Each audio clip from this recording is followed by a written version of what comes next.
Okay. So these are very, the first few ones are very brief, and I'll just move quickly through them. Obsolete maps.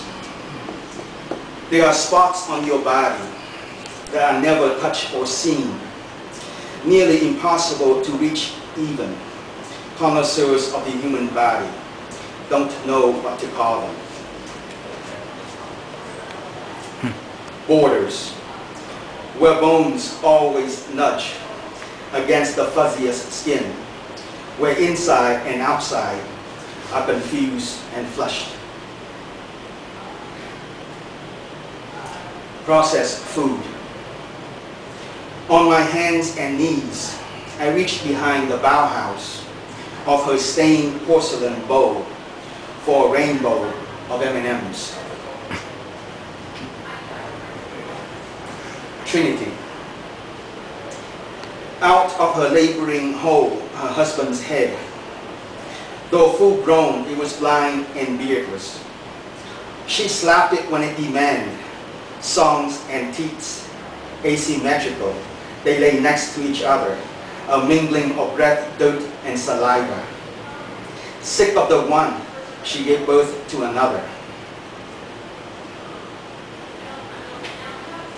Bhutan. Bhutan is the capital of an insular state.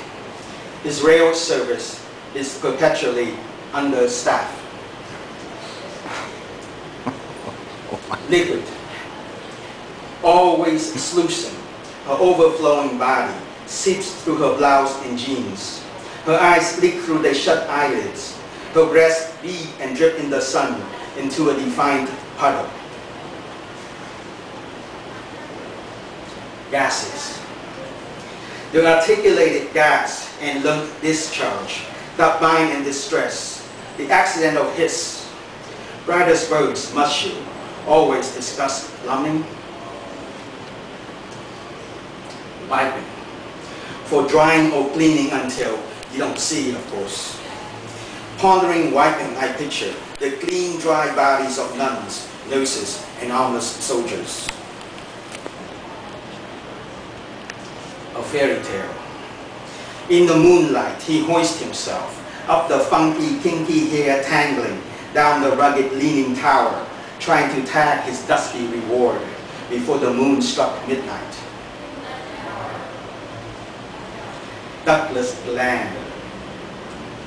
The Adam's apple is no apple, but a little man, an artistic type, an unpublished poet half swallowed, squatting in front of the voice box.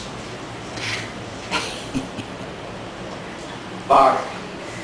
He sang not of oceans or the open road, but the pale sun rising on each thumbnail. He sang not of breasts, but of breastbones.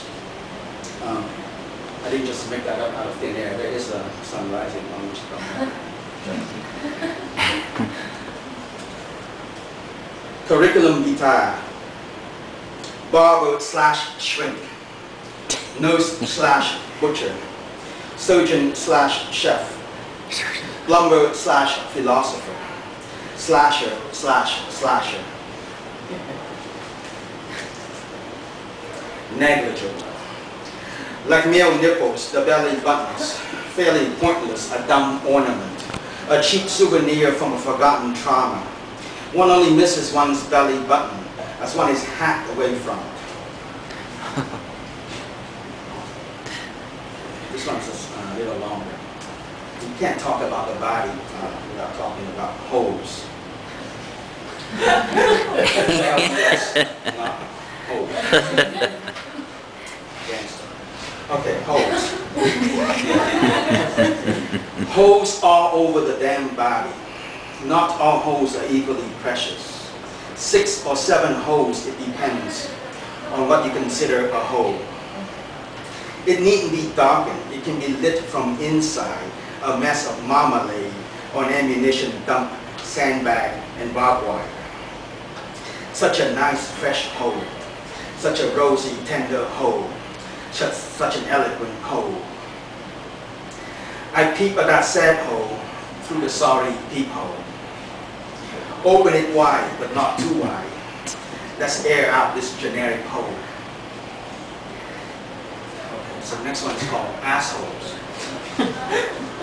If I remember correctly, Bruce Chapman declared the camels to be the most elegant over the cats, horses, and humans. I am no fan of the chickens or the elephants, but the human asshole, like the human nose, hair, penis, and breast, comes in such a variety. Some are rim pink, others are bruised purple. Some are scraggly, bohemian, others well-trimmed. Some are pert, saucy, even threatening. Some are frankly shy, others coquettish. One more poem from the Borderless Bodies.